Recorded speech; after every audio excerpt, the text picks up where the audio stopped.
Приехали на боксерский турнир.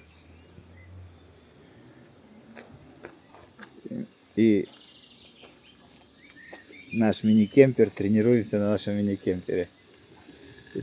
Правда, все заложено. Мы его в машину немножко перетолокали.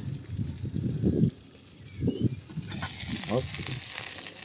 Красота. Романтика.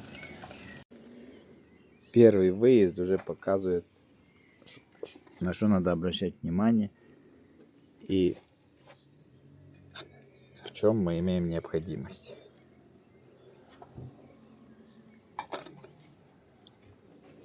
Чтобы было комфортнее.